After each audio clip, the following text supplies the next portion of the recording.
जैसे पिछले सरकार ने एनसीसी को उठा दिया स्कूल कॉलेज से, एक जय हिंद वाहिनी लगाया।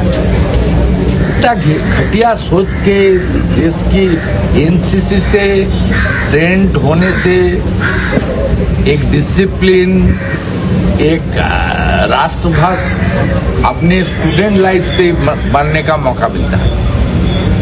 मैं उन लोगों को बताया जो पश्चिम बंगाल सरकार, अभी मैं उनको डीओ लेटर लिखूंगा। उन्होंने बताया एक प्रोटोकॉल होता है, वो उसके अंदर स्कूल कॉलेज अप्लाई करेगा और आप भी रक्षा मंत्री को लिखिए एनसीसी को और भी कॉलेज स्कूल में एक्सपेंड करने का काम मैं उनका साथ बात करूँ। उन्होंने बहुत सुनकर प्रसन्न हुआ। पुलिस, फायर ब्रिगेड, फॉरेस्ट और हमारी सिविल डिफेंस में हम लोग अग्निवीर के लिए 20% रिजर्वेशन कर दिया। जो हमारी अग्निवीर है, हमारी जो एक सर्विसमैन है, सैनिक बोर्ड का साथ भी काम हम लोग शुरू कर दिया। सितंबर में डिजास्टर मैनेजमेंट का एक नया ग्रुप आ रहा है, सैनिक बोर्ड का साथ हम लोग का कुछ लोग लिया है। हम 200 का एक छोटा टीम शुरू कर रहा है हम लोग। उसका नाम भी हम लोग दे दिया है अर्जुन वाहिनी। वो भी काम शुरू करेगा। और बाकी डिफेंस सेक्टर में कुछ बड़ा मैन्युफैक्चरिंग यूनिट आएगा तो जमीन के लिए कोई दिक्कत नहीं होगा। State government are ready to rendering their both hand. ये बात मैं उनको बताया। आने वाला दिन में उनका आशीर्वाद से, मोदी जी का मार्गदर्शन में हम लोग बंगाल को खड़ा करने का काम करेंगे। এটা পশ্চিমবঙ্গের পক্ষে একটা শুভ দিন, কারণ এর সঙ্গে এখানকার ইকোনমি, এখানে স্কিল্ড এবং আনস্কিল্ড কাজের অনেক সুযোগ হবে, ইনফ্রাস্ট্রাকচার বাড়বে। আর আগামী দিনে আমরা একসঙ্গে কাজ করতে পারবো। যাদবপুর আমাদের গার্ডেন ডিস শিপ বিল্ডার একটা অত্যন্ত সাউন্ড অর্গানাইজেশন, এরা অনেক কাজ করছে। বিশেষ করে আমাদের আত্মনির্ভর ভারত, কারণ আমরা তো পশ্চিমবঙ্গ হয়ে গেছিলাম নির্ভরশীল পশ্চিমবঙ্গ, এখনো বেরিয়ে আসতে পারিনি, ভাতা নির্ভর হয়ে গেছিলাম। আর মোদিজির নেতৃত্বে, রাজনাথ সিংজি, অমিত শাহজির নেতৃত্বে ভারত হচ্ছে আত্মনির্ভর। সেটা আমরা অপারেশন সিন্দুরে দেখেছি। লখনৌ থেকে আর্মির যে তৈরি করা ব্রহ্মস কিভাবে পপুলার হয়েছে, কিভাবে বিদেশি শক্তিকে চুরচুর করে দিয়েছে, ভেঙে তছনছ করে দিয়েছে। পশ্চিমবঙ্গে এর বড় অপরচুনিটি রয়েছে, প্রচুর জমি আছে, হিউজ রিসোর্সেস রয়েছে, কাঁচামাল আছে, জল আছে, এখানে কানেক্টিভিটি ভালো আছে, আপনার এনএইচ, রেল, ফ্রেট করিডোর সব আছে। ন্যাচারালি এখানে ডিফেন্স সেক্টরেও অনেক কাজ হবে। গার্ডেন ডিস শিপ বিল্ডার্সও দে আর কমিটেড, তারাও অনেক বড় করবে। অ্যাজ এ মুখ্যমন্ত্রী হিসেবে আমাদের দায়িত্ব, আমার সঙ্গে চিফ সেক্রেটারি ছিলেন, আমরা ওনাদের ফুল কোঅপারেশন করব। এখানকার মূল প্রোগ্রামের পরে এমএসএমইর 25 জন যারা মানে এমএসএমইর ভিতরে কাজ করছেন বা কাজ পেয়েছেন থ্রু জেম পোর্টাল বা থ্রু প্রসেস, তাদের সঙ্গে ইন্টারাকশন উনি করছিলেন ইন প্রেজেন্স অফ মি। ওরা বলছিল এই যে লাস্ট 3-3.5 মাসে যে আমাদের ধারণাই অনেকটাই বদলে গেছে, যে এখানে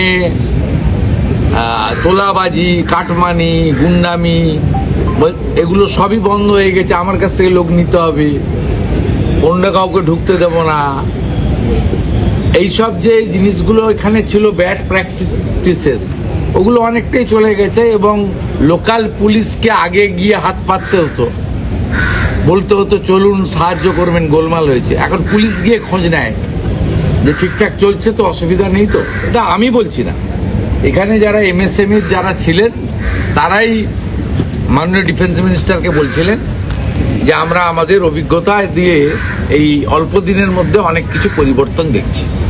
অর্জুন বাহিনীর বিষয়টা যদি একটু বলেন। তারাতলার ইনসিডেন্টের পরে আমরা ডিজাস্টার ম্যানেজমেন্ট এবং সিভিল ডিফেন্স থেকে একটা বাহিনী তৈরি করার কথা বলেছিলাম, যাতে আমরা অগ্নিবীরদের নেব। যেহেতু অগ্নিবীরদের আমরা জানুয়ারির আগে পাচ্ছি না, মানে তাদের ফার্স্ট ব্যাচকে আমরা জানুয়ারিতে পাবো। তাই এখন আমরা সৈনিক বোর্ডের কাছ থেকে 200 জন নিয়েছি। 100 জন থাকবে কলকাতাতে, 50 জন থাকবে হিল দার্জিলিংয়ে, আর 50 জন থাকবে সাগরে কাকদ্বীপ। যে কোনো ধরনের ডিজাস্টারের ক্ষেত্রে তারা কুইক রেসপন্স করতে পারবে উইথ মডার্ন ইকুইপমেন্টস। প্রচুর টাকা ভারত সরকার দিয়েছিলেন ডিজাস্টার ম্যানেজমেন্টে, আগের সরকার খরচ করেনি। আমরা সেগুলো দিয়ে নতুন করে তৈরি করছি, কারণ তারাতলার ইনসিডেন্টে আমরা দেখেছি এনডিআরএফ তারা 22টা লোককে জীবন্ত বার করেছে। It's a good achievement. Kolkata পুলিশেরও ভালো রোল ছিল।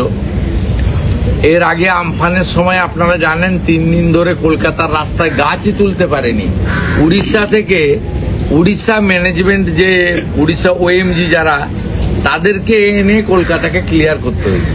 আমাদের তো এত বড় সিটি, এত ইলিগাল কনস্ট্রাকশন হয়েছে, এত বড় জায়গা, এখানে আরো আধুনিক মানের ব্যবস্থা থাকা দরকার বিপর্যয় মোকাবিলা করার ক্ষেত্রে। সেই জন্য অর্জুন বাহিনী তৈরি করা হচ্ছে। সেপ্টেম্বর মাসে তারা কাজে নামবেন, আমি লঞ্চিং করব এবং উদ্বোধন। ইনফ্রাস্ট্রাকচার ডেভেলপমেন্টের জন্য কি কোনো বড় আমরা পেয়েছি, বিল্ডিং, ক্যাম্পাস সব পেয়েছি। তার সঙ্গে লজিস্টিক সাপোর্ট যা যা লাগে আপনার একদম সবই, মানে আধুনিক মানের গাড়ি থেকে আমাদের যা যা লাগে সমস্ত, ইভেন ক্যামেরা এবং ওখানে কোনো জীবিত লোক আছে কিনা তার, এখন তো সব বেরিয়ে গেছে। আমরা খানিকটা এনডিআরএফ কে ফলো করতে বলেছি। এখনকার যে রাজ্য সরকারের যে বিপর্যয় মোকাবিলা বাহিনী আছে, তার সবাই মানে ম্যাক্সিমামটাই পার্ট টাইম লোকজনদের নিয়ে চলে। তো তাদেরকে ট্রেন করা, পার্ট টাইম লোকজনও যদি দক্ষ হয় এবং তারা যদি প্রশিক্ষিত হয়, তারাও কাজে লাগতে পারে। কিন্তু আপনার দক্ষতা তো দরকার। আপনি 6000 ফায়ার ব্রিগেডের ছেলে ঢুকিয়েছেন, ট্রেনিং দেননি। 1,15,000 সিভিক ভলেন্টিয়ার ঢুকিয়েছেন, ট্রেনিং দেননি, পুলিশ বানিয়ে দিয়েছেন। এভাবে তো হতে পারে না। আপনি যে কাজের জন্য, সে কাজের জন্য আপনার তো ন্যূনতম একটা 3 মাস, 6 মাস বা 1 বছরের ট্রেনিং নিতে হবে ওই কাজে। আপনি যদি সাঁতার না জানেন, সাঁতার শেখাতে হবে তো। তাহলে বলা যায় যে এনডিআরএফ এর আদলে এদেরকে ট্রেন করা হবে। এরা ট্রেন্ড না, এদেরকে সৈনিক বোর্ড থেকে যারা আসছে ট্রেন, ফর ডিজাস্টার ম্যানেজমেন্ট। হ্যাঁ, ওদের কাছ থেকে নিচ্ছি তো আমরা। নিউ রিক্রুটমেন্ট নয়, আপাতত রাজ্য সৈনিক বোর্ড থেকে নেওয়া হচ্ছে, যারা আর্মিতে কাজ করে এসেছেন সদ্য। আর জানুয়ারি মাস থেকে অগ্নিবীরদের নিয়ে নেওয়া হবে, ফার্স্ট ব্যাচকেই পেয়ে যাবো আমরা। আর আমাদের পুলিশ সহ ফায়ার ব্রিগেড, ফরেস্ট, ডিজাস্টার ম্যানেজমেন্টে আমরা 20% অগ্নিবীরদের প্রেফারেন্স देवो रिक्रूटमेंट में। सेंट्रल गवर्नमेंट का हर कार्यक्रम में स्टेट का चीफ मिनिस्टर और चीफ सेक्रेटरी का बुलाने का मैंडेटरी भी है, प्रैक्टिस भी है। मोदी जी फॉलो करता है, मोदी जी का सरकार फॉलो करता है, पिछले सरकार फॉलो नहीं किया। স্যার, আগে কি আমন্ত্রণ দিয়েছিল, ওনারা কি আসেননি এমন কিছু? আমি জানবো কি করে? আমি তো এলওপি ছিলাম, লিডার অফ অপোজিশন ছিলাম। আমি জানবো কি করে?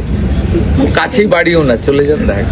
मुझे सर, आप यहाँ पर निवेश लाने का बहुत प्रयास कर रहे हैं। आपका प्रयास है कि बंगाल निवेश में चाहिए ना। 1 करोड़ यंग लड़का बाहर चला गया है, माइग्रेंट लेबर्स। जी, वो काम कर रहा है हैदराबाद में, चेन्नई में, सूरत में, पुणे में। उसको तो यहाँ वापस लाने का जिम्मेदारी सरकार का है। लेकिन मेरा सवाल ये है सर कि निवेश तो आप प्रयास कर रहे हैं, लेकिन लक्ष्य कोजी को लेकर एक बयान आया जिसके कारण से फिर उद्योगपतियों में कंफ्यूजन हो गया। उनका उत्तर इंडस्ट्री सेक्रेटरी दे दिया। আচ্ছা, এই যে প্রকল্পে প্রতিরক্ষা সরঞ্জাম, প্রতিরক্ষা শিল্পের জাহাজ, বাণিজ্যিক জাহাজ ছাড়াও পরিবেশ বান্ধব জাহাজ তৈরি হবে। তো এই 5টা প্রকল্প থেকে কর্মসংস্থানে বা অন্যান্য ক্ষেত্রে কিরকম ধরনের সুবিধা হতে একটা পারে? প্রেজেন্টেশন দিয়েছে গার্ডেন রিচ শিপ বিল্ডার্স, তাতে সব দেওয়া আছে। ইনভেস্টমেন্ট কত দিনের মধ্যে তৈরি হবে এবং এখানে কি হবে। সবচেয়ে বড় কথা হচ্ছে এখানে জব ওরিয়েন্টেশনের থেকেও বড় কথা আমাদের আত্মনির্ভর ভারতের ক্ষেত্রে ডিফেন্সের যে প্রোডাকশন সেটা এখান থেকে হবে। It's a very good achievement for us.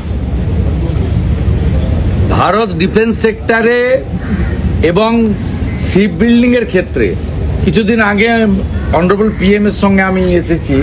এখানে নৌসেনার 3টে রণতরীকে ডেডিকেট করেছেন অনারেবল পিএম, সেটাও এখান থেকে বানানো। অর্থাৎ আমাদের প্রাইম মিনিস্টারের যে স্লোগান আছে ভোকাল ফর লোকাল, আমরা ভারতই সব করতে পারি তো। এবং ডিফেন্স সেক্টরে আমরা গোটা ওয়ার্ল্ডকে লিডারশিপ দেব, সেই কথাই এখানে আজকে ডিফেন্স মিনিস্টার বলেছে। এবং বেঙ্গলে গার্ডেন রিচ শিপ বিল্ডার্সের এনাফ অপরচুনিটি রয়েছে, গোল্ডেন অপরচুনিটি রয়েছে। তাদের কাছে আপনার হিউজ ল্যান্ড রয়েছে, মানে একদম ইনফ্রাস্ট্রাকচার রয়েছে। এটাকে প্রপারলি তারা যদি ইউজ করে খুব ভালোই হবে। এখানে ডিফেন্সের সেক্রেটারি যিনি ছিলেন তিনি বললেন এবারে 25% ওনাদের যে ডিফেন্সের যা তৈরি হচ্ছে 25% they have already allotted to the Garden Reach Shipbuilders. Garden Reach Shipbuilders মানে Kolkata means West Bengal. As a chief minister it's a proud movement for me. পশ্চিমবাংলার চিফ মিনিস্টার যে দলেরই হোক, যেই ব্যক্তিরই হোক, তার কাছে Garden Reach Shipbuilder organisation যত তারা স্ট্রেনথেন হবে, যত বেশি করে কাজ করবে, সেটা তো পশ্চিমবঙ্গের পক্ষে এবং তার মুখ্যমন্ত্রীর পক্ষে আনন্দের। Thank you.